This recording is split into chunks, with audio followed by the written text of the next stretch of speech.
నమస్కారం. నేను వీడియో చూద్దాం. గార్డుల్ని ఫారెస్ట్ అధికారుల్ని కొట్టాడంటారా?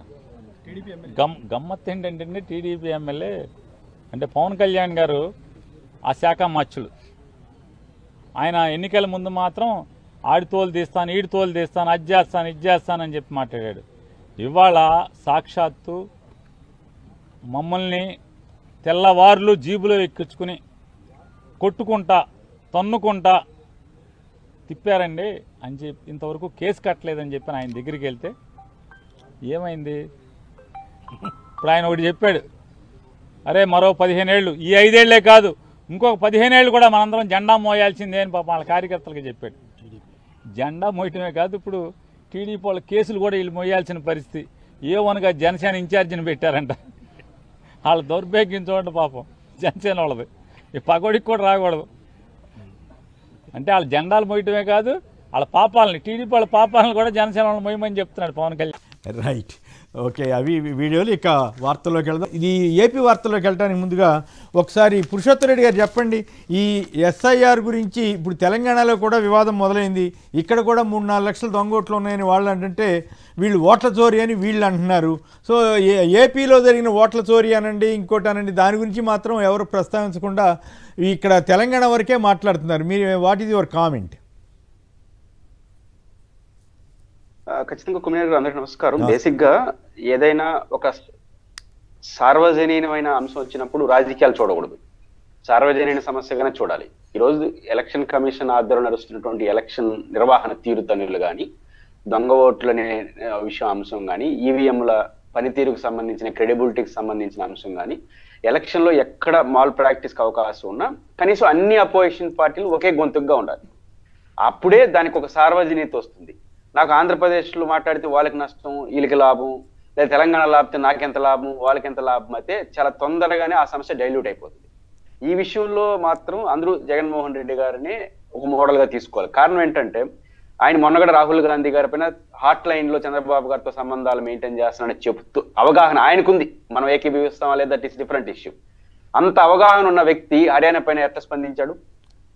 హాట్లైన్ సంబంధాలు చంద్రబాబు గారితో అంటే తన రాజకీయ ప్రత్యర్థితో సంబంధాలు మెయింటైన్ చేస్తున్న రాహుల్ గాంధీ అని చెప్పి ఆరోపించిన జగన్మోహన్ రెడ్డి గారు హర్యానా ఎన్నికల్లో ఆయన ఇచ్చిన ఎక్స్ లో స్పందించింది కాంగ్రెస్ కి లాభం కదా, గెలిచిన బీజేపీని ప్రశ్నించినట్టే కదా. మహారాష్ట్రలో అట్లే స్పందించి శివసేన కూటమి కాంగ్రెస్ కూటమికి ఓటమి జరిగినప్పుడు ఆ ఎన్నికల తీరు పైన క్వశ్చన్ చేశారు. అంటే ఇది ఒక సార్వజనీన సమస్య. అక్కడ కాంగ్రెస్ కి లాభమా బీజేపీకి లాభమా చూడలేదు. అంటే అట్లా పైపించి ఆయన ప్రాంతీయ నాయకుడు, జాతీయ పార్టీ నాయకుడు కూడా కాదు. అట్లాంటి స్పందించినప్పుడు ఒక జాతీయ పార్టీగా ఉన్న కాంగ్రెస్ పార్టీ ఆంధ్రప్రదేశ్లో ఒక స్టాండు, తెలంగాణలో ఒక స్టాండు, దేశంలో ఒక స్టాండ్ తీసుకుంటే ప్రజలు ఏమనుకుంటారు? ఒక పొలిటికల్ గెయిన్ కోసం స్టాండ్లుగా కనిపిస్తాయి తప్ప సార్వజనిక. అది కరెక్ట్. ఇప్పుడు తెలంగాణలో ఎస్ఐఆర్ నిజంగానే అమలు చేస్తారంటారా? కేంద్ర మంత్రి చెబుతున్నాడు కాబట్టి అమలు చేస్తే అది కొత్త వివాదం అవుతుందా? నిజంగానే డబుల్ ఓట్లు అవన్నీ ఉన్నమాట వాస్తవం. వేలాది మంది హైదరాబాద్ నుంచి వెళ్తుంటారు ఏపీకి, అట్లా ఇక్కడ కూడా జిల్లాల నుంచి హైదరాబాద్ వచ్చిన వాళ్ళు ఉంటారు. సో దాన్ని తీస్తే ఇప్పుడు 8 అసలు ఆ ఓట్లతోటే దొంగ ఓట్లతోటే గెలిచారనేమో కాంగ్రెస్ వాళ్ళు అంటున్నారు. తెలంగాణలో అదో పెద్ద వివాదం అయ్యే అవకాశం ఉందా? ఖచ్చితంగా. ఇప్పుడు హైదరాబాద్ అనేది మల్టీ సిటీ కదా. ఇప్పుడు ఆంధ్రప్రదేశ్ వాళ్ళు ఇతర ప్రాంతాలు ఉంటారు, ఆడ ఉంటారు, ఈడా ఉంటారు. మనకు ఓట్ల ఎలక్షన్ వచ్చినప్పుడు లక్షల మంది వచ్చి ఇక్కడ ఓట్లు వేసిపోతూ ఉంటారు కదా. వాళ్ళు చాలా మంది అక్కడ ఆధార్ కార్డులో లేకపోతే ఇంకో మినిమం ఎవిడెన్స్ తో ఓట్లు పొందుంటారు. కానీ అందుకని అనుకుంటామంటే మీకు ఎలక్షన్స్ వస్తే ఈ రాయలసీమ ఆంధ్రప్రదేశ్ తో మీటింగ్ జరుగుతూ ఉంటాయి, గెట్ టుగెదర్లు హైదరాబాద్ జరుగుతున్నాయంటే ఆ ఓట్లు ఉన్నట్టే కదా, ఆ ఇన్ఫ్లుయెన్స్ ఉన్నట్టే కదా. కాబట్టి ఇవి తీసేస్తే ఎక్కడో ఒక చోట ఉంటున్నాయి. ఈ దేశంలో ప్రతి పౌరుడికి ఎక్కడో ఒక చోట ఓటు ఉండాలనే సిస్టమే కరెక్ట్. అయితే దానివల్ల వాళ్ళు గెలిచారని వీళ్ళు గెలిచారనేది రేపు తేలుతుంది ఎలక్షన్ చేస్తుంది. ఇప్పుడు దాన్ని రాజకీయ అవసరాల కోసం ఇద్దరు వాడుతున్నారు కానీ అది అందరికీ నష్టం, అందరికీ లాభం.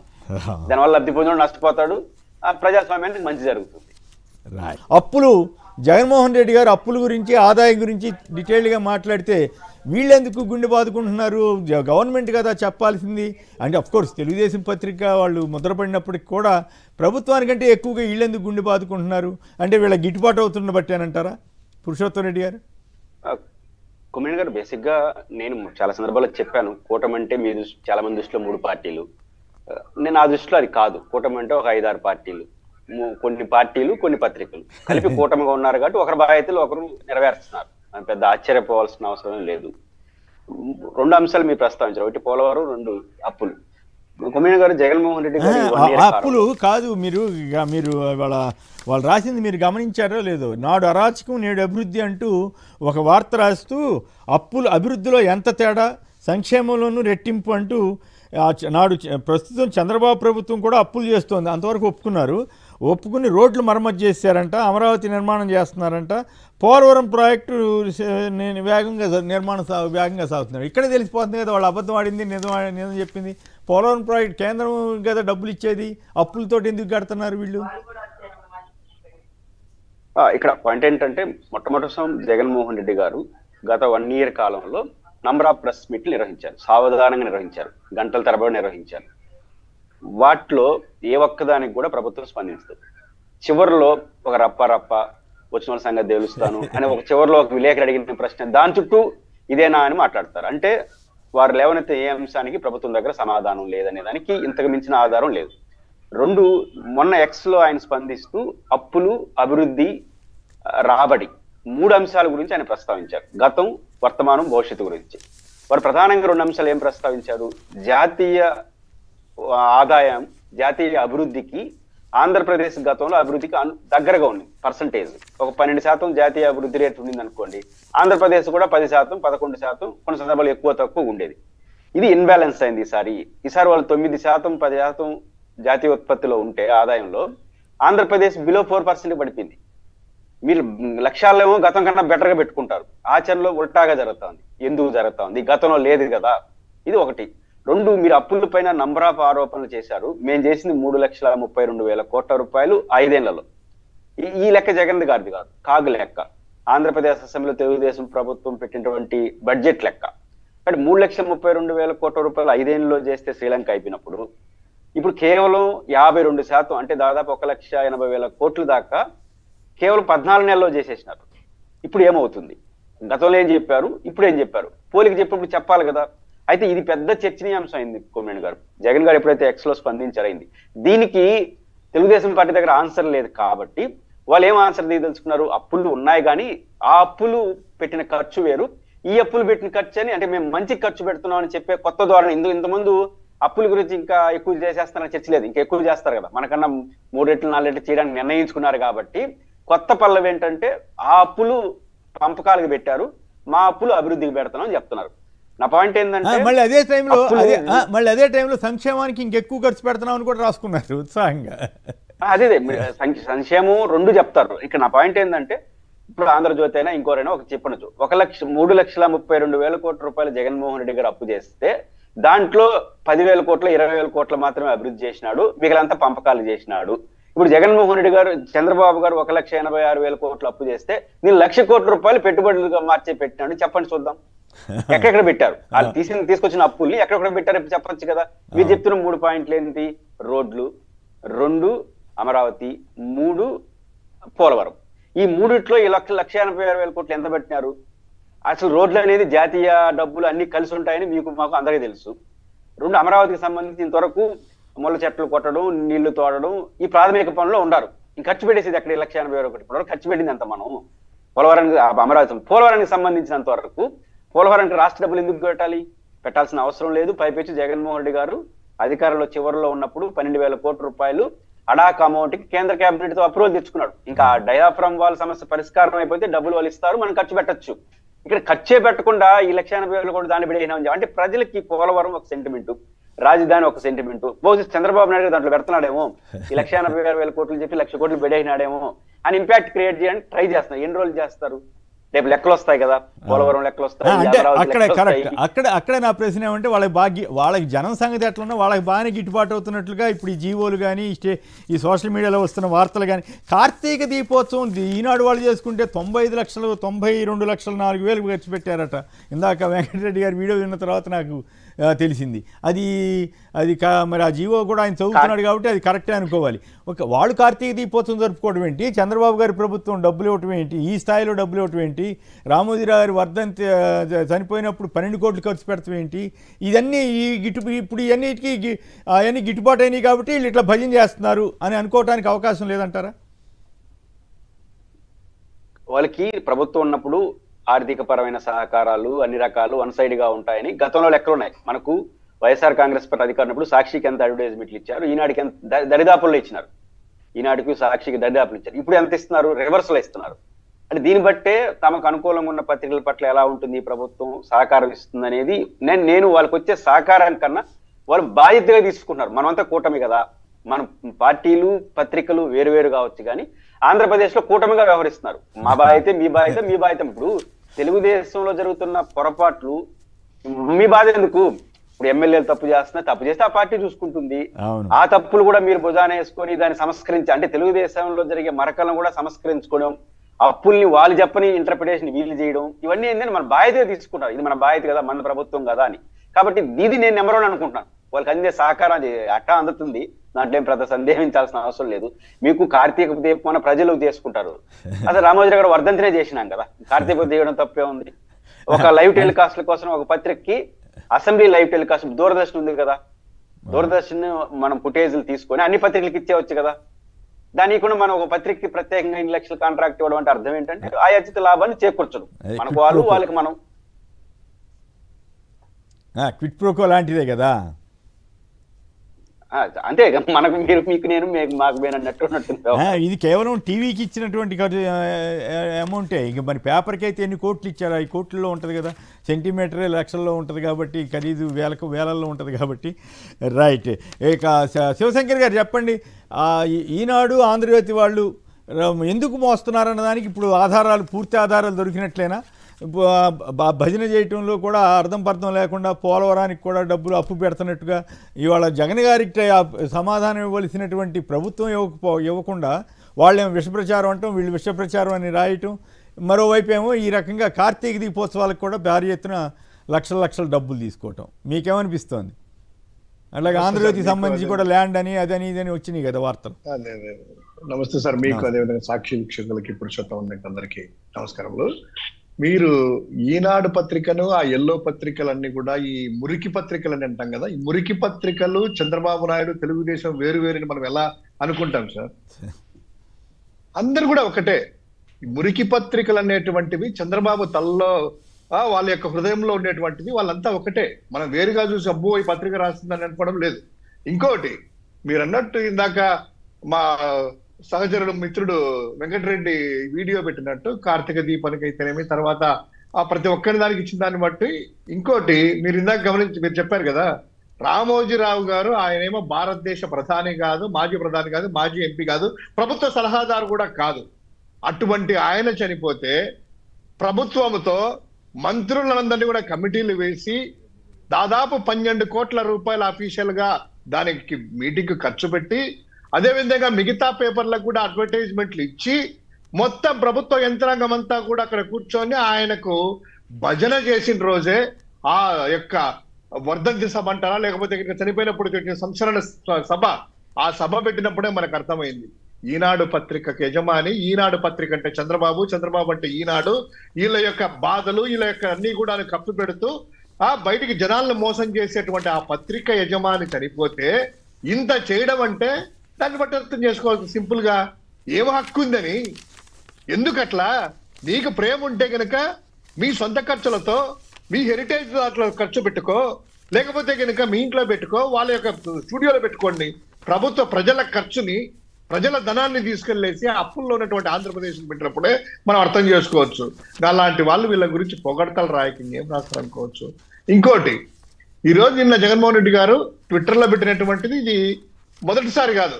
ప్రెస్ మీట్ పెట్టినప్పుడు ప్రతిసారి కూడాను గణాంకాలతో సహా అప్పులు ఎలా అయ్యాయి, మా ప్రభుత్వంలో ఎంత అప్పులు తీసుకున్నాము, ఇప్పుడు ఎంత అప్పు అయ్యాయి, దేనికి ఖర్చు పెట్టాము, ఇదని కాగు లెక్కల్ని, ఆంధ్రప్రదేశ్ యొక్క లెక్కల్ని కూడాను తీసుకొని వచ్చేసి క్లియర్ కట్ గా చెప్తే దానికి ఏ ఒక్క మంత్రి కూడా, ఆర్థిక శాఖ మంత్రితో సహా సకల శాఖ మంత్రి లోకేష్ అయితేనేమి, ముఖ్యమంత్రి అయితేనేమి, డిప్యూటీ సీఎం కానీ ఏ మంత్రి కూడాను ఒక్కరు కూడా దానికి సమాధానం చెప్పరు. పైపెచ్చు రావడము, జగన్మోహన్ రెడ్డి గారి వ్యక్తిగత విషయాలు మాట్లాడము, వ్యక్తిత్వాన్ని హరణం చేయడం కోసమే ప్రెస్ మీట్లు పెడతారు.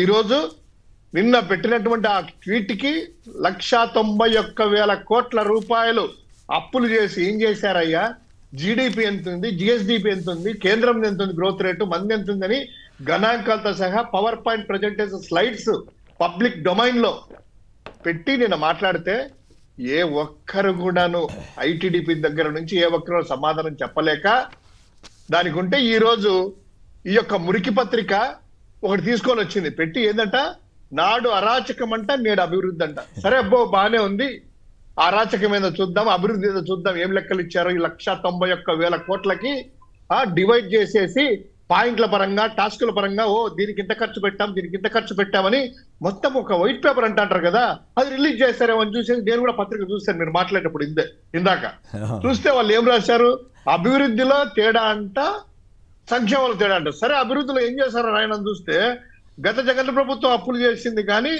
రోడ్డు కూడా వేయలేదంట, రోడ్డుపై గుంతలు వేయలేదంట, అమరావతిని అటకెక్కించిందంట, పోలవరం ప్రాజెక్టుని గాలికి వదిలేసిందంట. నేడంట చంద్రబాబు ప్రభుత్వంలో అప్పులు చేస్తుంది, ఒప్పుకుంటాను నేను అన్నట్టు ఒప్పుకుంటుంది, అప్పులు చేస్తుంది. అయితే రోడ్లకు మరమ్మతులు చేయించడంతో పాటు రోడ్లు వేయించిందంట. 1,200 కోట్ల రూపాయలు వాళ్ళు రిలీజ్ చేశారు. ఎంత ఖర్చు పెట్టారో ఆ రోడ్ల మరమ్మతులకి, రోడ్లు ఎలా ఉన్నాయో రాష్ట్ర ప్రజలందరికీ తెలుసు. సరే మీరు అన్నట్టు రాష్ట్ర ప్రజలే కాదు అనేక సార్లు నేను కూడా చూపించాను, అనేక ఊళ్ళ నుంచి మా రోడ్డు బాగోలేదు మర్రు అని. మాజీ మంత్రి మొన్న కిందసారి టీడీపీకి మద్దతు ఇచ్చిన డిఎల్ రవీంద్రారెడ్డి గారు చెప్పారు కదా, ఏమి రోడ్లు దరిద్రంగా దారిని ఇంత ఘోరంగా ఉంది పాలన ఆయనే అన్నారు కదా. అసలు వాళ్ళు ఆ రోడ్లు అనేటువంటిది ఎట్లా వేశారంటే కనుక జనాల కోసము ఆ ఫ్లైయాస్ అధికారులు కాంక్రీట్ వేయడము, ఆ యొక్క గుంతలు జస్ట్ అలా టెంపరీగా బూడ్చడము, బిల్లులు చేసుకోవడము, తర్వాత వర్షం వస్తే అది మళ్ళీ గుంతలు ఏర్పడడం. సరే దానికి మీరు చెప్పినట్టు 1,200 కోట్ల రూపాయలు ఏదో పెట్టారు కదా, 191,000 కోట్లలో 1,200 కోట్లు ఎక్కడ? నాట్ ఈవెన్ 1% కదా, నాట్ ఈవెన్ 1% మీరు ఇంత పెద్ద పతాక స్థాయిలో రాశారు. ఇంకోటి పోలవరం ప్రాజెక్టులు శరవేగంగా సాగుతుందంట. పోలవరం ప్రాజెక్టు విభజన చట్టంలో కేంద్రం మేం కడతాం బాబు అంటుంది, మేము తీసుకున్నా కూడాను రీఎంబర్స్ చేసేసి ముందే అడ్వాన్సులు తీసుకొని పంచుతున్నారు. అదే విధంగా ఒక్క పోలవరం నిర్వాసితులు కూడా ఈ ప్రభుత్వం వచ్చిన తర్వాత ఒక్క ఇల్లు కూడా కట్టించడం కానీ పాత ఇళ్లకు షిఫ్ట్ చేయడం జరగలేదు. అయినా కూడా దీనికి పోలవరానికి రాష్ట్ర అప్పులకి ఏమైనా సంబంధం ఉందా? కేంద్ర ప్రభుత్వం కడతా ఉంది. చూడు వాళ్ళ డొల్లతనం ఎలా బయటపడుతుందో. ఇంకోటంట అమరావతి నిర్మాణాలు కళ్ళెదురుగా కనిపిస్తున్నాయంట. ఏది? కంప చెట్లు కొట్టడము, నీళ్లు రీపంపింగ్ చేయడము. ఇదా ఏం మీరు లేకపోతే కనుక 10% కమిషన్లు తీసుకొని టెండర్లు మీకు అనుకూలమైన వాళ్ళకు టెండర్లు ఇచ్చేసి సిండికేట్ ఏర్పాటు చేసి పంచుకోవడమా? ఇదేనా అమరావతి సంబంధించింది? ఏ ఒక్క బిల్డింగ్ కట్టారు మీరు? ఫ్రీ బస్ అన్నారు కదా, ఫ్రీ బస్ అనేటువంటిది ఎండ్ టు ఎండ్ పెట్టండి, అన్ని బస్సులు పెట్టండి, జనాలు కూడా వచ్చి చూస్తారు, ఏం తెలుస్తుందో. ఇక సార్ సంక్షేమంలో అంట చాలా ఇంపార్టెంట్, గమ్మత్తుగా తమాషగా అందులో వాడు రాసింది ఏంటంటే వాళ్ళు నాడు గత 5 ఏళ్లలో జగన్ ఆర్భాటంగా బటన్ నొక్కి పలు సంక్షేమ పథకాలు అమలు చేసినా కొన్ని హామీల విషయంలో మాట తప్పినాడంట, మరి కొన్ని విషయాలు విస్తరించారంట. 99.5% మేము నెరవేర్చామనేసి ఓపెన్ గా మేనిఫెస్టోలో పెట్టి ఇది చేశామని ప్రోగ్రెస్ రిపోర్ట్ ఇచ్చాం. అది ఇక రెండవది సార్, ప్రస్తుత కూటమి ప్రభుత్వంలో గతం కంటే ఎక్కువ సంక్షేమ పథకాలు అమలు చేస్తోంది. ఎన్నికల హామీలు దాదాపుగా నెరవేర్చిందంట. ప్రస్తుత కూటమి ప్రభుత్వం గతంలో కంటే ఎక్కువ సంక్షేమ పథకాలు అమలు చేస్తుంది, ఎన్నికల హామీలు దాదాపు నెరవేర్చిందంట. మొత్తం అంటే 150 హామీలు కాదు, సూపర్ 6 కాకుండా కాదు మిత్రమా, సూపర్ 6 6లోనే కొన్ని జరగలేదు, నిరుద్యోగ భృతి ఇవ్వలేదు, ఆడబిడ్డ నిధి ఇవ్వలేదు, అవి కాకుండా 150 హామీలు ఉన్నాయి కదా, మరి అవన్నీ వరుసనే రాసి ఇగో ఈ హామీ నెరవేర్చింది, ఈ హామీ నెరవేర్చింది, బీసీలకు 50 ఏళ్లకే పెన్షన్ నెరవేర్చిందో నెరవేర్చలేదో మొత్తం లిస్ట్ ఇస్తే అప్పుడు ఆ పత్రిక కూడా క్రెడిబిలిటీ పెరిగేది కదా. అదే సార్, స్త్రీ శక్తి పథకం ఉంది, 1,500 రూపాయలు అన్న నెలకు, సంవత్సరానికి 18,000. అది చేతులు ఎత్తేసేసి ఏదో P4 P6 P5 అంటున్నారు, అది చేతులు ఎత్తే. నిరుద్యోగ వృత్తి 3,000 అన్నారు, పాపం అది లేదు. పెన్షన్లు అనేటువంటి వికలాంగులు ఈ రోజు రోడ్డు మీద తీస్తుంటే ఆ మురికి పత్రిక ఛానల్లోనే పెట్టించేసేసి రామారావు అనే రిపోర్టర్ తీసుకొని వచ్చి ఆ వెంకటకృష్ణ ఆయన చెప్తున్నాడు, నిజమే పలానా నాకు ఫోన్ చేశారు, ఏమయ్యా రామారావు కనుక్కున్నామంటే నిజమే అయ్యా, వాళ్ళకి ఎప్పటి నుంచో 1920 ఏళ్ళ నుంచి పెన్షన్ వస్తుంది, ఇప్పుడు తీసేశారు, నిజమే అదేమో అని చెప్పి వాళ్ళు రిపోర్ట్ చెప్పి వాళ్ళు సర్టిఫై చేస్తా ఉన్నారు.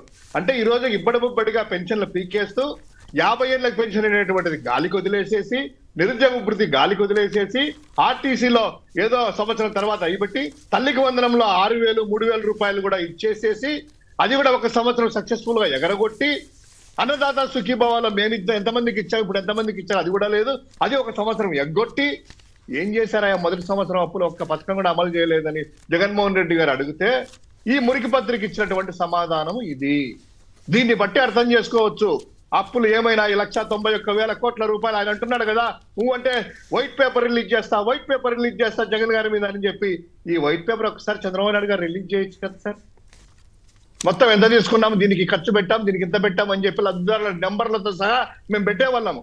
ఏదైనా పథకం అమలు చేసేటప్పుడు పేపర్ యాడ్ లో ఎంతమందికి ఇస్తున్నాము, ఎంత ఖర్చు చేస్తాము, ఎంత అప్పు తెచ్చాము అనేటువంటిది విపులీకరంగా పూర్తిగా మేము చెప్పేవాళ్ళం. కానీ ఇప్పుడు అటువంటి పరిస్థితులు లేవు. ఎందుకంటే అది ఏమవుతుందో వాళ్ళకి తెలియదు.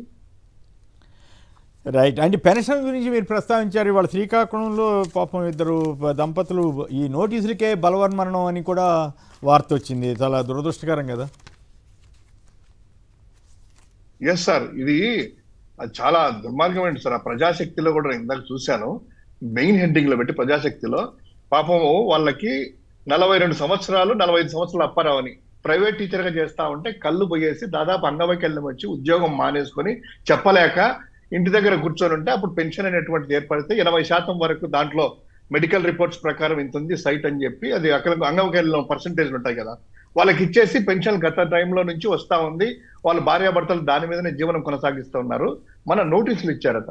నోటీసులు ఏమి ఇచ్చారు, మీకు అంగవైకల్యం టెస్ట్ చేసుకుంటూ చేస్తే మీకు 40% ఉంది అంగవైకల్యము, నెక్స్ట్ మంత్ నుంచి మీకు పెన్షన్ రాదు అని. ఇద్దరు రాత్రులు దానికి సంబంధించినటువంటి ఆత్మహత్య చేసుకుంటే అది చూసేసి పొద్దునేడి ఆ పురుగుల మందు ఆ పిల్ల కూడా వాళ్ళ కూతురు కూడా తాగి ఇక విషాదకరమైన ఘటనలు మనం రాత్రి చూస్తా ఉన్నాం. ఇది ఒక ఉదాహరణ మాత్రమే. అనేక విధంగా రాష్ట్రంలో పాపం వికలాంగులంతా కూడా రోడ్ల మీదకి వచ్చేసేసి అనంతపురం అయితేనేమి కడప అయితేనేమి పరిస్థితులు ఇదంతా ఉంటే కనుక దాన్ని కూడా అవహేళన చేస్తూ ఏమీ ఇవ్వలేదు దుష్ప్రచారం అని చంద్రబాబు నాయుడు గారు ఇలా చెప్పుకుంటున్నారంటే వాళ్ళ యొక్క పరిస్థితి చూస్తే సార్, వాళ్ళు పాపం వాళ్ళని అంగవైకల్యం కలిగిన వాళ్ళు, కాళ్ళు లేకుండా ఉండేవాళ్ళు, వాళ్ళు దీని మీదనే ఆధారపడి ఏది లేక వాళ్ళకి తోడ్పాటు లేక కుటుంబంలో కూడా ప్రత్యేక తోడ్పాటు లేక వాళ్ళ యొక్క పరిస్థితి అధ్వాన్నమైన పరిస్థితి. ఈ రోజు శ్రీకాకుళం జిల్లా సంబంధించింది ఈ ప్రజాశక్తి కానీ మిగతా పత్రికల్లో కానీ అంటల్లో హెడ్లైన్ చూస్తా ఉంటే కనుక దానికి ఇంకొక పత్రికలు ఇంకో రాశారు, పోలీసులు వెళ్ళేసి ఇది పెన్షన్ కోసం కాదు భార్యాభర్తల కలహం అని చేయండి అని చెప్పి ఏదో చేంజ్ చేసేసి పోలీసులు మేనేజ్ చేస్తున్నారు ఎస్ఎస్సి అనేటువంటి వార్త కూడా మనం చూస్తా ఉన్నాం. అయ్యయ్యో కళ్ళెదుట కళ్ళకు నీళ్లు కడతా ఉంటుంది. ఇది ఒక పెన్షన్ తీసేస్తే నిండు ప్రాణాలు ఇద్దరు బలి కొన్నారంటే, కూతురు ఆ పిల్ల కూడా మందు తాగిందంటే ఐ మీన్ అది వెబ్సైట్స్ దారుణం. ఏంటి వాళ్ళ పరిస్థితి? పురుషోత్తమ రెడ్డి గారు, ఈ పెన్షన్ల మీద కానీ యూరియా అది కానీ చూస్తున్నాం కదా, రోజు గొడవలు అవుతుంటే విష ప్రచారం చేస్తారు తప్ప సమస్యను పరిష్కరిస్తాం అది అని ఎందుకు చెప్పట్లేదు చంద్రబాబు గారు కానీ, లేదా ఆయనకి మద్దతు ఇచ్చే పత్రికలు కానీ అవి రాయకుండా, వాళ్ళ బాధలు రాయకుండా ఈ ఎంతసేపు విష ప్రచారం ఎందుకు రాస్తున్నారు? ఈ పెన్షన్ మీద చూశారు కదా, అట్లాగే పోలవరం డయాఫ్రమ్ వాళ్ళు అట్లాగే ఉంచి మొత్తం అంతా అయిపోయినట్లుగా వీళ్ళు ప్రచారం చేయటం మీకేమనిపిస్తూ ఉంది? ఈ రకమైనటువంటి పెన్షన్ ఇష్యూ కానీ యూరియా ఇష్యూ కానీ వీటన్నిటిలో. బేసిక్ గా పోలవరం టాపిక్ ఈరోజు ప్రధాని చంద్రబాబు గారు చెప్పిన విషయం బాగా ఇష్యూ అవుతుంది. వారు మళ్ళీ చెప్పిందే బలి అబద్ధాలు వైపు వెళ్ళడం మంచిది కాదు. ఒక నేషనల్ ప్రాజెక్ట్ పైన వారు ఏమంటారు, డయాఫ్రామ్ వాళ్ళని సరిగ్గా మెయింటైన్ చేయలేదు కాబట్టి జగన్మోహన్ రెడ్డి గారు ఈ దుస్థితి చేసింది, దానివల్ల డయాఫ్రామ్ వాళ్ళు కొట్టుకుపోయింది అని ఎవరికి వెళ్ళిపోయినారు. ఇక్కడ పాయింట్ ఏంటంటే డయాఫ్రామ్ వాళ్ళు ఎందుకు కడతారు? డయాఫ్రామ్ వాల్ బేసిక్ అయితే డయాఫ్రామ్ ప్రధాన ప్రాజెక్ట్ నిర్మాణం కోసం నీళ్లను డైవర్ట్ చేయడం కోసం చేసేదే కాపర్ డ్యామ్, ఎగువ కాపర్ డ్యామ్, దిగువ కాపర్ డ్యామ్. గతంలో తెలుగుదేశం ప్రభుత్వం చేసిన పెద్ద మిస్టేక్ ఏంటంటే, మనకు గండికోట కావచ్చు, గండిపేట కావచ్చు, లేదా పులిచింతల ప్రాజెక్టులు ఏంటంటే నీళ్లు తీసుకొస్తే నీళ్ళు వస్తాయి కొమ్మినేని గారు. కానీ పోలవరం ప్రాజెక్టు 120 days నిరంతర ప్రవాహం ఉంటుంది. ఆ ప్రవాహానికి అడ్డుగా కడతాం పోలవరాన్ని, అవి కట్టి నీళ్లు తీసుకొస్తాం. కాబట్టి అవి కట్టేసినా కూడా నిర్వాసన సమస్య పరిష్కారం అయినప్పుడు నీళ్లు పెట్టుకోవచ్చు. కానీ పోలవరం వచ్చేసరికి కడతా ఉండగానే నీళ్ళు వస్తాయి. ఇప్పుడు డయాఫ్రమ్ వాల్ కట్టడం కోసం ఎగువ కాపర్ డ్యామ్, దిగువ కాపర్ డ్యామ్ కట్టారు. ఎందుకు కడతారు? అది టెంపరీ, 2 ఏళ్ళు 3 ఏళ్ళు ఉంటుంది, ఆ తర్వాత తీసేస్తారు. అట్లాంటి దాన్ని దాని ద్వారా నీళ్ళు ఇస్తామనే లెవెల్కి వెళ్ళిపోయింది గత ప్రభుత్వం. మీకు 14-19 మధ్యలో ఆ వీడియో చూస్తే అసలు ప్రపంచంలో ఎవరో లేనట్టుగా డయాఫ్రమ్ వాళ్ళని కూడా నీళ్ళు ఇచ్చే చరిత్ర సృష్టిస్తానని చెప్పాడు. ఏడబడితే ఆడ చరిత్ర సృష్టిస్తే ఎట్లా అవుతుంది? సమస్యని ప్రాజెక్టు కట్టి చరిత్ర సృష్టించాలి కానీ ఎగువ డ్యామ్ దానివల్ల ఏం చేశాడు కొమ్మినేని గారు? ఎగువ కాపర్ డ్యామ్ కట్టినప్పుడు నీళ్లు నిలుస్తాయి కొమ్మినేని గారు. నీళ్ళు నిలిచినప్పుడు ఏమవుతుంది? ఆ పక్క జనం మునవుతారు. కానీ జనం మునవుతారు కాబట్టి ఈ ఎగువ కాపర్ డ్యామ్ కట్టేటప్పుడే సమాంతరంగా నిర్వాసితులు కూడా క్లియర్ చేయాలి. వీళ్ళు ఆ నిర్వాసితులు క్లియర్ చేయడానికి డబ్బులు కేటాయించకుండా ఎగువ కాపర్ డ్యామ్ నీళ్ళు అనుకుంటూ 2 పక్కలు పెట్టారు. ఆ పక్క ఈ పక్క నీళ్ళు పోయేదానికి. ఇంక దాన్ని కట్టింది ఎందుకు? మధ్యలో పెట్టేసరికి ప్రాబ్లం. ఎగువ కాపర్ డ్యామ్ కట్టిందే నీళ్లు డైవర్షన్ కోసం. మధ్యలో 2 రంధ్రాలు చేసేస్తే కట్టింది ఎందుకు అంట ఎగువ కాపర్. ఈ మిస్టేక్ చేసేసి మళ్ళీ ఏరేవుల మీద పడడం ఏంటి? ఇది ప్రభుత్వం ఆలోచించుకోవాలి. ఇప్పటికైనా పోలవరంలో చేసామంటే మొన్న కూడా పెద్దాపురంలో కూడా సభలో అదే చెబుతారు, జగన్ జగన్ జగన్ ఆయన భయపడుతున్నట్టున్నాడు అనేది అంబటి రాంబాబు గారు అన్నారు. జగన్ మళ్ళీ గెలుస్తాడు అనే భయంతో కూడా ఇట్లా మాట్లాడుతున్నారు అనేది వాళ్ళ అభిప్రాయం. ఆ భయం ఉండొచ్చు. బేసిక్ ఏంటంటే సమస్యను తప్పించుకోవడం. ఏరే వాళ్ళ పైన ఆరోపణ చేసి పెన్షన్ సంబంధించి కోమిరెడ్డి గారు, ఇప్పుడు వికలాంగులు అనేది మనం ఒక జాలితో ఒక బాధ్యతతో హక్కును చేర్చుకుంటాం. ఎందుకంటే వాళ్ళు విధిలేని పరిస్థితులు, ఆ పరిస్థితి ప్రకృతి వాళ్ళకి వచ్చిన ఇబ్బందికర పరిస్థితులు. దీన్ని జాలితో చేయాలి, బాధ్యతతో చేయాలి. ఇప్పుడు వాళ్ళకి కొన్ని దశాబ్దాల్లో కొంతమంది పెన్షన్స్ వచ్చున్నాయి. మీరు ఇంకా ఆశ పెట్టి వాళ్ళ ఓట్ల కోసం జగన్ గారు ఇచ్చిన దానికన్నా ఎక్కువ ఇస్తానన్నారు. ఇంప్లిమెంట్ స్టార్ట్ చేసేసి మళ్ళీ గల్లా పెట్టి చూసుకున్నారు. ఇంప్లిమెంట్ చేసేసి గల్లా పెట్టి మీరు ఇప్పుడు ఒకవేళ మీరు వికలాంగులకు సంబంధించి ఎవరైనా రాంగ్ లో లేదా రాంగ్ ఇంటర్ప్రిటేషన్స్ తో డాక్టర్ సర్టిఫికేట్ మేనేజ్ చేసి తెచ్చుకొని తీసుకుంటున్నారని మీకు సమాచారం ఉంది కదా. ఫస్ట్ విచారణ పూర్తి చేయండి. 2 వాళ్ళ సర్టిఫికేట్ ఎందుకు తీసుకురావాలి? మీరే ఫ్రీగా ఇవ్వండి. మీరు చెక్ చేసి వాళ్ళందరికీ కరెక్ట్గా ఉందో లేదో చూసుకొని రాంగ్ గా ఉన్న వాళ్ళకి తీసేసేయండి, ఉన్న వాళ్ళకి పెట్టండి. బహుశా 5% ఎవరో మాల్ ప్రాక్టీస్ చేసుకోండొచ్చు. ఎక్కువగా నేను వికలాంగుడని ఆత్మ గౌరవం అక్కడ పెట్టి పెన్షన్ తీసుకునే వాళ్ళు ఎవరు ఉంటారు? కొమ్మినేని గారు. వికలాంగుడు ఉన్నవాళ్ళు తీసుకుంటారు కానీ నేను కొత్తగా బాగున్నాడు ఎవరైనా ఇట్లాంటి మాల్ ప్రాక్టీస్ చేసే వాళ్ళు మీరే టెస్ట్ చేసేసి మీరు తీసుకొస్తే మేము ఇస్తామని చెప్పడం ఏంటి? ఉండదు. మీకు రద్దు అవుతుందని భయాందోళన కల్పిస్తే దానికి జీవితం దానికి అలవాటు పడిపోయిన వాళ్ళు, దానితో బతుకుతున్న వాళ్ళకి ప్రమాదకర పరిస్థితులు వస్తాయి. పైపించి మీరు పెంచి ఇచ్చారు, ఇచ్చేసి వెనక్కి తీసుకుంటే వాళ్ళ పరిస్థితి ఏం కావాలి? ఏ పెన్షన్ అయినా ఇంప్లిమెంట్ చేసిన ప్రభుత్వం ఏం చేయాలంటే ఫస్ట్ మీరు స్టడీ చేయండి. అనర్హులు అంటున్నారా, తీసేసేయండి. ఆ తర్వాత ఫ్రెష్గా అమలు చేయండి. అమలు చేసేసి ఆశ కల్పించడం, ఎన్నికల్లో ఒక ఆశ, అమలు చేసి ఒక ఆశ కల్పించి నేను చేసేసామని చెప్పడం, ఆ తర్వాత కటింగ్ చేయడం, ఇది వాళ్ళు ఇట్లాంటి పరిస్థితి దారితీస్తా ఉందేమో అనుకుంటున్నాను. ఈ మధ్య న్యాయస్థానం వారు కూడా ఏం చెప్పారు, హైకోర్టు వారు ఏదైనా ఉంటే కనుక అధికారులు ఎవరైతే ఒకవేళ తప్పుడు సర్టిఫికేట్లు ఇస్తే అధికారుల మీద ఏదైనా చర్యలు తీసుకోండి కానీ పెన్షన్లు తొలగించేదానికి లేదు అన్నారు. కానీ ప్రభుత్వం అత్యుత్సాహంతో ఈ రోజు శ్రీకాకుళంలో వాళ్ళకి ఆ ఉద్యోగులు వెళ్ళేసి నిన్న 40% మీకు అంగవైకల్యం ఉంది, మీకు నెక్స్ట్ 1వ తారీఖు పెన్షన్ రాదు అని చెప్పి వాళ్ళు ఇవ్వడంతో ఇదంతా జరుగుతా ఉంది. మంత్రి ప్రకటించారు మొన్న నేను చూశాను, చదివాను కూడా.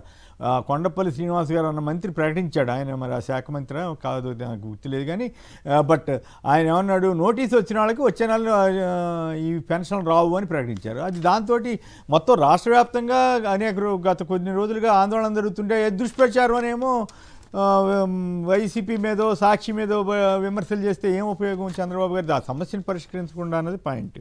సాంబశివరాజు గారు గాజువాక నుంచి. సాంబశివరాజు గారు నమస్కారం, మాట్లాడండి సంక్షిప్తంగా. నమస్కారం సార్, మీకు పురుషోత్తం గారికి నమస్కారం, మన శంకర్ గారికి. అయ్యా ఈ పెన్షన్ తీసి పాపం చాలా దారుణమైన, చాలా దారుణమైన. ఎందుకంటే వికలాంగులు చూస్తే తెలుస్తుందండి అది వికలాంగులా కాదని. డాక్టర్ సర్టిఫికెట్ ఏంటి 40% ఇవ్వడేటండి వైకల్యం, చాలా దారుణం అండి. మరి చంద్రబాబు గారు ఆయన దొంగ సర్టిఫికెట్లు పెట్టుకొచ్చారు అని స్పీకర్ గారు వాళ్ళంతా మాట్లాడుతున్నారు కదా. మరి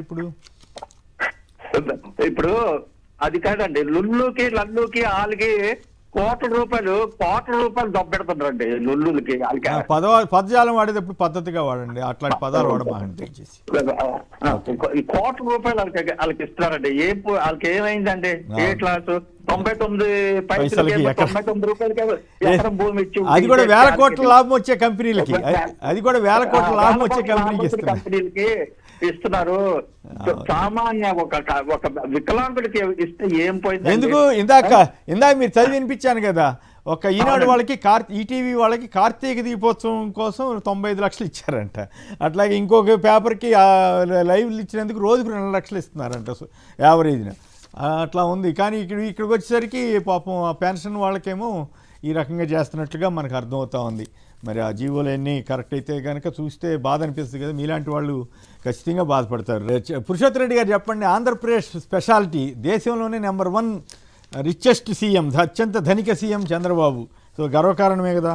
అయ్యన్న పాత్రుడు గారి బూతు పురాణం, ఇది కూడా ఓ ప్రత్యేకతే కదా. ఈ ఎమ్మెల్యేల దందాల గురించి వాళ్ళ పార్టీ వాళ్ళే చెబుతున్నారు, వాళ్ళ పార్టీ పత్రికలు అప్పుడప్పుడు కొన్నన్నా రాస్తున్నాయి. సో ఇప్పుడు 35 మందితో మాట్లాడారంట. సో ఈ పరిస్థితి మీద మీరు ఎట్లా విశ్లేషిస్తారు? ఈ ప్రత్యేకతలు ఈ గర్వకారణమా కాదా? ఆంధ్రప్రదేశ్ ముఖ్యమంత్రి చంద్రబాబు నాయుడు గారు అధికారికంగా చెప్పిన లెక్కలే వాళ్ళు రాసింది. ఇదేమి వాళ్ళు స్టడీ చేసి విచారించి అవినీతి ఇట్లాంటివి ఏమి లేవు. అధికారికంగా వాళ్ళు ఏ లెక్కలే చెప్పారు కాబట్టి ఇది అధికారిక లెక్కలే కాబట్టి ఈ అవినీతి ఆరోపణలు దీంట్లో చేయలేము. అయితే నా పాయింట్ ఏంటంటే, ఓకే హెరిటేజ్ ఉంది, వాళ్ళ సమస్యలు వాళ్ళకు ఉండొచ్చు. ఇవన్నీ నిజమైనప్పుడు మీరే చెప్పినప్పుడు మళ్ళీ వాచ్ లేదు, ఉంగరం లేదు, ఇవి చెప్పకూడదు. పాయింట్ ఏంటంటే, ఇప్పుడు మీరు వ్యాపారం ద్వారా ఒక ఆస్తి ఉంది, దాన్ని మీరు ఎలక్షన్లో చెప్పారు. అవి లెక్కేసుకుంటే దేశంలో ఉన్న ముఖ్యమంత్రులు 1, 2, 3, 4లో మనం ఉన్నాం. కాబట్టి ఇవి ఉన్నాం కాబట్టి ఈ భేద మాటలు మాట్లాడకూడదు. అంటే ఇక్కడ ఇంకొక పాయింట్ గుర్తు చేయాలి. గతంలో ఎవరు తమ్ముళ్ళు అత్యంత ధనిక సీఎం, ఎవరు తమ్ముళ్ళు వాళ్ళేంటి వీళ్ళేంటి అని తెగ విమర్శించేవారు కదా వారు. అది నేను అంటుంది. ఇప్పుడు జగన్మోహన్ రెడ్డి గారు వ్యాపారాలు ఉన్నాయి, మొదటి నుంచి ఉన్నాయి, వాళ్ళకు ఒక అసెట్స్ ఉంటాయి. వారు ఎప్పుడు చెప్పుకోలేదు కదా, నాకు అది లేదు ఇది లేదు ఇది లేదు, నా వ్యాపారాలు నావని చెప్పుకున్నారు. ఇక్కడ కూడా మీరు వ్యాపారాలు మీవని ఇంకోరి గురించి మాట్లాడేటప్పుడు కానీ తన గురించి మాట్లాడేటప్పుడు కానీ ఈ విషయాలు పొదుపుగా మాట్లాడుకోవాలి, పద్ధతిగా మాట్లాడాలి. ఇది ఆయన మొదటి నుంచి ఉన్న అలవాటు. ఇప్పుడు రేపు కూడా మళ్ళీ చెప్తాడు, ఇంకొక వారం పరాల తర్వాత పేద మాటలు మాట్లాడతాడు అనుకోండి. ఇది ఆయనకి సంబంధించి. రెండో అంశం నేను భావిస్తుందంటే, ఇప్పుడు అయ్యన్న పాత్రుడు గారి వ్యవహారం కావచ్చు, ఈ మధ్యకాలంలో తెలుగుదేశం పార్టీకి సంబంధించిన నాయకులే అధికారికంగా టీవీలో మాట్లాడుతున్నారు. వైసీపీ ఆరోపణలు చేస్తే రాజకీయ ఆరోపణలు అనుకుంటాం, నిజాలు ఉన్నా కూడా. బట్ తెలుగుదేశం పార్టీకి సంబంధించిన వ్యక్తులే ఎందుకు మాట్లాడుతున్నారు, అదుపు తప్పుతుంది అనేది క్లియర్గా అర్థమవుతుంది. ఇప్పుడు 35 మంది ఎమ్మెల్యేలు పిలిచి మాట్లాడారు అన్నారు. ఇప్పుడు ఎవరు ఎక్కువ మాట్లాడుతున్నారు? వైసీపీ వాళ్ళేమో సంక్షేమ పథకాలు ఏమిటి, ఆర్థిక పరిస్థితి, దీనిపైన దృష్టి పెట్టేసినారు. వీళ్ళు ఇవేమి లేవు కాబట్టి ఏం చేస్తున్నారు, ఏ ఎమ్మెల్యే ఏమేం చేస్తున్నారని రోజు వాళ్ళ పత్రికలే రాస్తారు. వైసీపీ వాళ్ళు రాస్తే అది రాజకీయం, బట్ వీళ్ళు రాస్తున్నారు కదా ఎంతమంది ఎమ్మెల్యేలు ఏమేమి చేస్తున్నారని. కాబట్టి మాల్ ప్రాక్టీస్ కింద జరుగుతా ఉందనేది క్లియర్గా అర్థం అవుతుంది. దాంట్లో 35 మందిని ఆయన పిలిచి ఆగ్రహావేశాలు వ్యక్తం చేసినాడు. నేనేంటంటే అది కూడా ప్రెస్ మీట్ పెట్టి చెప్పొచ్చు కదా. ఇప్పుడు చాలా చిన్న విషయాలు కూడా ప్రెస్ మీట్ పెట్టి అది ఎట్లా అండి? అట్లా కాదు. ఎవరైనా తప్పు చేస్తే వెంటనే తప్పు చేసినా చేయకపోయినా తనకు నచ్చని వాళ్ళు ఇంకెవరి మీద అయితే ఎట్లట్లా పిచ్చి పిచ్చి కేసులన్నీ పెట్టేసేసి సెక్షన్లన్నీ పెట్టేసి అరెస్టులు చేస్తున్నారు కదా. వీళ్ళకి ఒకసారి టైం ఇస్తారంట, రెండోసారి టైం ఇస్తారంట, మూడోసారి అప్పుడు చర్య తీసుకుంటారంట. అది ఏం చర్యో తెలియదు. ఇప్పుడు అనంతపురంలో నిన్న గొడవైంది, జూనియర్ ఎన్టీఆర్ అభిమానుల మీద లాఠీ చార్జ్ జరిగిందని అంటున్నారు, లాఠీలతో కొట్టారని అంటున్నారు. మరి తన సమీప బంధువుకే ఇట్లా జరిగితే జూనియర్ ఎన్టీఆర్ని ఆయన తల్లిని దూషిస్తే ఎందుకు గౌరవ ముఖ్యమంత్రి గారు కానీ, గౌరవ మంత్రి గారు కానీ, గౌరవ ఉప ముఖ్యమంత్రి గారు కానీ ఎందుకు స్పందించలేదు? దానికి అవన్నీ బూతులు కదా. అయ్యన్న గారి బూతుల మీద మరి స్పందించాలి కదా. బూతులని ప్రచారం చేశారు కదా. ఇక్కడ మొదటిసారి హెచ్చరికకి 1.5 సంవత్సరం పట్టింది, రెండోసారి హెచ్చరిక 3 ఏళ్ళు పడుతుంది, మూడోసారి హెచ్చరిక ప్రజలు చేస్తారు. మీ చేతిలో ఉండదు మళ్ళీ. కాబట్టి మీ హెచ్చరికలకు కాలపరిమితి అయిపోతా ఉంది. కాబట్టి ఇదే హెచ్చరిక అంటారు. కాబట్టి మాల్ ప్రాక్టీస్ జరుగుతున్న మాట నిజం, ఎమ్మెల్యేలు అదుపు తెప్పినారని నిజం, అది మీరే చెప్తున్నారు. నేనేమంటానంటే, ఇప్పుడు గతంలో ముఖ్యమంత్రిగా జగన్ గారు ఉన్నప్పుడు జిల్లా కలెక్టర్లు ఎస్పీలు కూర్చోబెట్టి ఏం మాట్లాడారు, ఎలక్షన్ అయిపోయినాకే రాజకీయాలు, ఎలక్షన్ అయిన తర్వాత అందరూ అర్హులందరినీ నా సమంగా చూడండి, నేను రాజకీయాలు చూడను అని చెప్పినాడు. ఆయన చెప్తేనే కింద రాజకీయాలు చూస్తారు అధికారులు. అట్లా చెప్తేనే, ముఖ్యమంత్రి చెప్తేనే. ఈయన నో పొలిటికల్ గవర్నెన్స్ నాది, మా వాళ్ళు చెప్పినట్టేనండి, రేపు మేము కదా ఓట్లు అడగాల్సింది మీరు కాదు కదా అని పదే చెప్తా ఉంటే ఇంకోళ్ళు ఎట్లుంటారు ఊహించుకోండి. కాబట్టి ఇట్లాంటి ధోరణి రావడం వల్ల ఎమ్మెల్యేలు అదుపు తప్పినారు. ఎమ్మెల్యేలు అదుపు తప్పిన తర్వాత ఒకరు అదుపు తప్పితే నేను ఇక్కడ మార్పు గమనించాను కుమ్మనేని గారు. అంటే చంద్రబాబు గారు అంత ఒప్పుకోడు. ఒక 10% ఇదిలో ముగ్గురు అయింటే బయట తాడు తీయేస్తుంటాడు. మొత్తానికి అట్టే ఉన్నారు. ఇప్పుడు ఎవరిని తీయాలి అది సమస్య. ఇప్పుడు తాజాగా ఇవాళ బ్యానర్ వచ్చింది కదా సాక్షిలో, టీడీపీ సిండికేట్కి ఏకపక్షంగా అన్నిటినీ కట్టబెట్టే కుట్ర జరుగుతోందంట. బాబు ముఠ బార్ల దందా, ఇతరులు దరఖాస్తు చేయకుండా అడ్డుకుంటున్నారంట. దానికి పోలీసులు బెదిరింపులు, టీడీపీ రౌడీలు వేధింపులు అటండి. ఇప్పుడు 3,000 నుంచి 4,000 బార్లకి పర్మిట్ రూల్ ఇస్తున్నారు. పర్మిట్ రూములు ఇస్తున్నారు. ఇప్పుడు అది బార్ అవుతుంది. ఇప్పుడు అది బార్ అవుతుంది. ఇప్పుడు 800-1000 బార్లో ఉంటే రాష్ట్రంలో ఈ వైన్ షాప్ లో 3-4 వేలు ఇచ్చి దాన్ని బార్లుగా మార్చేస్తున్నారు. ఇది అధిక ఆదాయం కోసమే కదా. ఈజీగా అర్థం అవుతుంది. దానికి పెద్ద సిద్ధాంతం. 4,000 బార్లో ఇంకా కరప్షన్ జరుగుతారు కదా. 4000 బార్ల చుట్టూ అవినీతి జరగదా? దాన్ని ఊడు ఉంటాడు, అధికార పార్టీ వాడు ఉంటాడు. కాబట్టి నేను అదే అంటున్నాను, గుండు గుర్తుగా మొత్తానికే దీంట్లో మునిగిపోయారు కాబట్టి ఈ హెచ్చరికలు ఏం చేయలేకపోతున్నారు బయటకు వచ్చి. ఒకరో ఇద్దరు అయితే వాయించేసి ఉంటారు. కాబట్టి మొత్తానికి మొత్తం పోయింది కాబట్టి ఏ ప్రమాదం వస్తుందని కూడా చేయట్లేదు. కాబట్టి ప్రభుత్వం నేను అనుకుంటుంది వాళ్ళ హెచ్చరికలు చూసినా కూడా చెప్పండి వాళ్ళ అనుకూల పత్రికల హెచ్చరికలు కూడా రేపు నిజం అవుతాయి. వాళ్ళకి అర్థం కావట్లేదు, వాళ్ళు ఇది లేక చెప్తున్నారు. అయితే ఇంకొకదానికి సంక్షిప్తంగా చెప్పండి, ఎందుకు జూనియర్ ఎన్టీఆర్ని తల్లిని దూషించినా కూడా అనంతపురం ఎమ్మెల్యే కలిసినప్పుడు కూడా వాళ్ళు ఎవరు ఏమి చర్య తీసుకోకపోవటమో లేకపోతే బహిరంగ క్షమాపణ చెప్పు తప్పేం లేదులే అని ఎందుకు అనలేదు? నాకున్న సమాచారం అయితే అధిష్టానం పెద్దలు అవసరం లేదులే అన్నట్టుగా మాట్లాడారని ఒక ప్రచారం జరుగుతుంది. నిజమో ఒకటితో నాకు తెలియదు. అది దురదృష్టకరం కదా, ఎవరు తప్పు చేసినా తప్పే అని చెప్పి ఉండొచ్చు కదా. చాలా దుర్మార్గంగా అసహజంగా మాట్లాడాడు ఆయన. అతను ఆడియో టేపులో అసహ్యంగా మాట్లాడిన తర్వాత ఆ అసహనంగా మాట్లాడిన విషయాలు బయట పెడుతుంది వాళ్ళ ఎమ్మెల్యేనే, మాజీ ఎమ్మెల్యేనే. వాళ్ళ ఎమ్మెల్యేలు నమ్ముతున్నారు, ప్రజలందరూ నమ్ముతున్నారు. నమ్ముతున్నప్పుడు రెండోది కొమ్మినేని గారు బహిరంగంగా జరిగిన కూడా నువ్వు బహిరంగానే పరిస్థితించాలి. నువ్వు అనధికారికంగా మాట్లాడి ఉంటే అనధికారికంగా ఇంట్లో కూర్చొని మందలించు. పబ్లిక్ అయిపోయిన తర్వాత పబ్లిక్ గా మందలించాలి కదా. ఇప్పుడు ఉదాహరణకు ప్రసన్న కుమార్ రెడ్డి మీద కేసు పెట్టారు. ఎందుకు పెట్టారు? ఏమిరెడ్డి ప్రశాంత్ పైన చేసిన వ్యాఖ్యలకు. ఇక్కడ అదే తెలుగుదేశం ఇప్పుడు నగిరిలో రోజా గారి పైన ఆ ఎమ్మెల్యే మాట్లాడినాడు, కేసు లేదు. ఇప్పుడు ఈయన మాట్లాడినాడు, కేసు లేదు. అంటే వైసీపీకి ఒక రూలు, వీళ్ళకి ఒక రూల్ పెట్టుకున్న తర్వాత ఇంకా విచ్చలవిడితనం వస్తుంది. వాళ్ళు మాట్లాడారు, రేపు సొంత పార్టీ పొలిటికల్ గవర్నెన్స్ లాగా పొలిటికల్ పోలీసింగ్ అయిపోయినట్లుగా కనిపిస్తా ఉంది. అంతే కదా. శివశంకర్ గారు చెప్పండి, అత్యంత ధనిక సీఎం, బూతులు మాట్లాడిన స్పీకరు, అలాగే దందాలు, ఎమ్మెల్యేల దందాలు. పాపం చంద్రబాబు గారు ప్రతి మీటింగ్ లో పురుషోత్తం చెప్పండి, నా చేతికి వాచి లేదు, ఉంగరం లేదు, చూసారా తమ్ముళ్ళు అని ఎంత పేదోళ్ళలాగా నాకేం లేదని చెప్పేవాళ్ళు. అది కాక గతంలో కూడా నాకు 2 ఎకరాలే అని చెప్పేవాళ్ళు. 2 ఎకరాలు చంద్రబాబు గారు ఈరోజు సూపర్ రిచ్ సీఎం. దేశంలో 30 మంది ముఖ్యమంత్రులు ఉంటే సార్, 30 మంది ముఖ్యమంత్రుల యొక్క ఎంత ఆస్తులు అనేటువంటిది ఏడీఆర్ రిలీజ్ చేస్తే అందరికి కలిపి 1631 కోట్లు. ఏది 30 మంది ముఖ్యమంత్రుల ఆస్తులన్నీ తీసుకుంటే 1631 కోట్లు. అందులో మన తెలుగు గర్వకారణమో మరి ఇంకో విధంగా తీసుకోవచ్చు, గర్వకారణమే.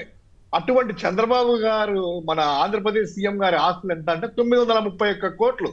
సరాసరి దేశంలో ఉండే అందరి ముఖ్యమంత్రుల ఆస్తుల్లో 60% కేవలం ఒక్కరి దగ్గరే ఉన్నాయి. నార్త్ వాళ్ళు గిరితలు అనుకుంటా ఉంటారు ఇప్పుడు, ఆంధ్రప్రదేశ్ సీఎం ఇంత రిచ్ అంటే స్టేట్ ఎంత సీఎం రా, ఎంత రిచ్ రా అని చెప్పి. కానీ ఇప్పుడు 10 నెలల్లోనే మనం 1,91,00,000 అప్పుల కోట్లు ఇచ్చింది, అది పక్కన పెట్టచ్చు. ఇప్పుడు ఇంత పద్ధతిగా మాట్లాడుతూ ఉంటారు కదా, ఎలా వచ్చింది ఆస్తి? ఒకసారి చెప్తుంటాడు కదా, నేను విట్ ఎస్ఆర్ఎం యూనివర్సిటీలని, ఆ విట్ ఎస్ఆర్ఎం లోకి వెళ్ళేసేసి అక్కడికి వెళ్ళి క్లాసులు తీసుకోవచ్చు కదా, చాలా మందిని చేసుకోవచ్చు కదా. ఈ P4లు G4లు అందరికి ఉద్యోగాలు పెట్టి బలవంతంగా చేయడం ఎందుకు? నీ దగ్గరే 931 కోట్ల అఫీషియల్ గా నీ యొక్క ఇన్కమే ఉంది కదా, నీ ఆస్తులే ఉన్నాయి కదా. ఆ 931 కోట్లకి పేదలందరూ కూడా P4 పథకం కింద కొన్ని లక్షల మందికి మీరు తీసుకోవచ్చు కదా. ఇంకోటి సార్, ఎల్లో పత్రిక నేను చూశాను, మీరు గమనించారు. ఆ మురికి పత్రిక ఏం రాశారంటే బిలీనియర్ చంద్రబాబు అని పెట్టి మళ్ళీ అందులో ఏది బాబు యాజమాన్య స్ఫూర్తిని వెల్లడించిన నివేదిక అంట. యాజమాన్య స్ఫూర్తి అంటే అందులో వాళ్ళు చెప్పారంట ఇంత పరిపాలనలోనే కాదు ఈయన చంద్రబాబు గారు ఏ ప్రభుత్వ సహాయం ఏం లేకుండా జస్ట్ అలా పెట్టి 4,600 కోట్ల రూపాయలు ఒక సంస్థను తీసుకెళ్లాడు. ఏం బిజినెస్ ఫిక్స్, చంద్రబాబు గారు గొప్పోడు అని చెప్పి రాశారు. జగన్మోహన్ రెడ్డి గారు ఇదే దాంట్లో జగన్మోహన్ రెడ్డి గారు గతంలో వీళ్ళు చూసాము. పవన్ కళ్యాణ్ గారు, చంద్రబాబు గారు అప్పట్లో 331 కోట్లు ఎంతో ఆస్తులు జగన్మోహన్ రెడ్డి గారు ఆస్తులు ఉంటే దాని గురించి వీళ్ళు రోజు మాట్లాడుతూ ఇంత అవినీతి సొమ్మ దేశంలో ఇంత ముఖ్యమంత్రి ఎవరు లేరు, ఈ ముఖ్యమంత్రి ఇంత అని చెప్పి గగ్గోలు పెట్టినటువంటి ఈ యొక్క పార్టీలు, ఈ యొక్క పత్రికలు ఈ రోజు ఇలా రాస్తారా?